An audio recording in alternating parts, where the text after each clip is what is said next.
Dun Shows World. Welcome to Shows World, gamers. Josh here, and as 2023 winds down, it's once again time to look back at the awesome experiences we had in the gaming world as we make our selections for the 2023 Video Game Awards. While there are many different awards lists out there, Jeff Keighley's Video Game Awards have kind of taken the moniker of the official Video Game Awards by many in the industry. And this past week, the nominations were announced for the award show, which will take place on December 7th. Now, this year has been absolutely stacked with games that could arguably be included in the category for Game of the Year. Many questioned whether the original 6 nominations would be expanded, but alas, no, we did get the normal 6 games being nominated, meaning there was definitely going to be some snubs. So let's jump in and take a look at the 6 nominations. I will give my thoughts, then discuss the biggest snub games that didn't make it in, and I also want to discuss one game in particular that not being here kind of exemplifies everything that is wrong with the current selection process. Then I will give my personal pick for Game of the Year. But let's go ahead and take a look at the nominations for Game of the Year. Alright, and our first nomination is for Alan Wake 2 from Remedy Entertainment. This survival horror game is the sequel to the original 2010 Alan Wake game. The story follows the best-selling horror novelist Alan Wake, who has been trapped in an alternative dimension for 13 years, as he attempts to escape by writing a horror story involving an FBI agent named Saga Anderson. This game has some crazy visual effects and some impressive storytelling. I do kind of feel like the freshness of this game's release date is helping it out here. Had it released earlier in the year, I kind of feel like it may not have made the list. Baldur's Gate 3 is up next from Lorraine Studios, and for many, this is the frontrunner to win, having already received Game of the Year nods recently at the Golden Joystick Awards. The game is a role-playing game based on the tabletop role-playing system of Dungeons & Dragons, giving the game endless possibilities and paths to take as you forge the path you see fit. People are putting in just hundreds and hundreds of hours into this game. People are loving this game. I could see this winning Game of the Year. Next up, Spider-Man 2 may have been the lone release this year from a first-party Sony studio, but Insomniac Games absolutely delivered a masterpiece, building on the first 2 Spidey games, which were awesome, and taking the superhero game to the next level with the best comic book superhero game to date. Every PlayStation 5 owner should absolutely experience this title. Swinging around New York is still so fun and satisfying, and the fast travel is impressive. The combat kind of remains kind of just whatever, but the big set piece battles are super impressive, and this is a fantastic game. I do feel though it is going to come up short as Game of the Year. You gotta be kidding me. Next up, from Capcom, we have Resident Evil 4 Remake. It is a complete overhaul of the 2005 Nintendo GameCube Resident Evil 4 game that many believe to be one of the best games of all time. Now, I'm not actually in that boat. As a huge fan of the first few Resident Evil games, I kind of found myself pretty disappointed when the original Resident Evil 4 came out with its pretty rudimentary controls. Now, back to this remake, it looks absolutely beautiful with its updated graphics. It's much darker than the original, and the controls are 1000% better. That being said, personally, I thought there were a couple games I would have preferred to see here in place of this game. Now, The Legend of Zelda Tears of the Kingdom has been my most anticipated game ever since we found out that it was in the works.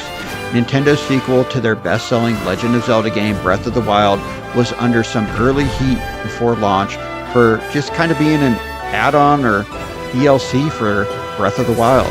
Instead, we got a huge game packed with a ton of content, way bigger than the original, with a ton of new gameplay mechanics that we never could have imagined, and it was an absolute home run and one of the best games on the Nintendo Switch.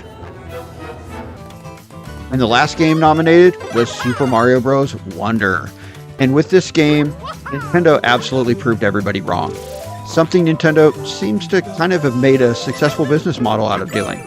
After the launch of Super Mario Maker 2, the idea of another 2D Mario release was universally thought of as kind of unneeded and really unwanted. Yet, as usual, in a surprise trailer announcing the game, Nintendo showed off a version of Mario. Nobody expected a 2D Mario that looked fresh with a new, yet familiar graphic style, a new Flower Kingdom beyond the familiar Mushroom Kingdom, and they even gave more personality to the characters than ever before, while still delivering the perfect platforming gameplay that has been perfected by the franchise better than any other 2D game in franchise to date. Now, looking at all those games, there's one trend that you'll notice. One thing they all have in common, and that is that they are all sequels, which I thought was pretty interesting. I feel like a lot of people in the movie industry are kind of complaining about the same thing, that all the movies that come out are sequels, but I don't mind it. If the game's good, I don't mind if it's a sequel. Last year, Game of the Year was an original game with Elden Ring, so hey, there you go. But what games were on the outside looking in? Well, there is definitely a couple games I thought might have made the list. Definitely a few that I would have put in the list over other games.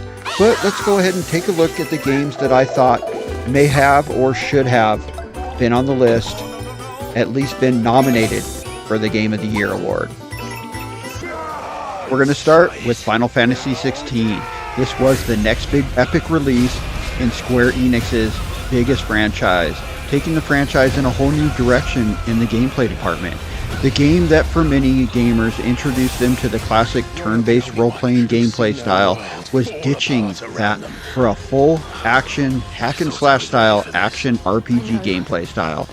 Now, the new gameplay was a lot of fun, though it did split the fan base.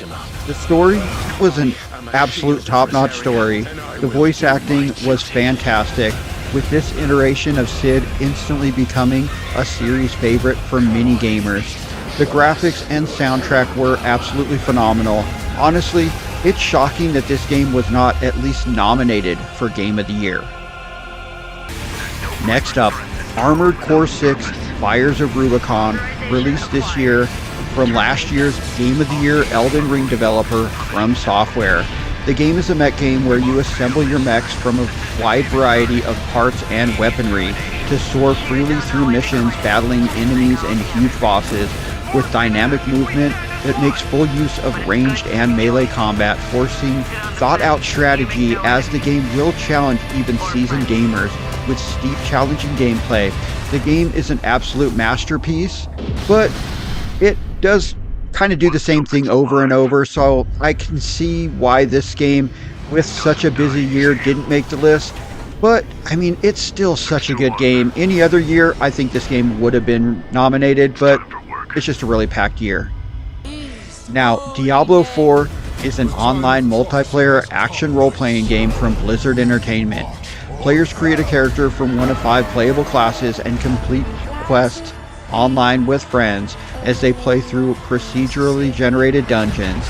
The game was an absolute lock to be one of the games to be at least nominated for Game of the Year, and I remember a lot of gamers declaring this being the game that they would be playing for years to come and their new favorite all-time game. So what happened?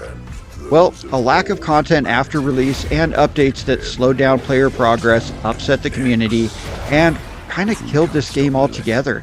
The game is really struggling at this point to even get players to sign back in to play the game.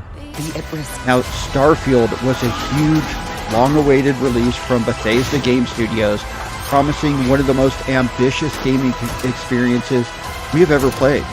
The game allows you to create your player and kind of create your own story as you make your way in this space-themed action role-playing game, promising unparalleled freedom, more than 1,000 planets, bustling cities, and dangerous bases.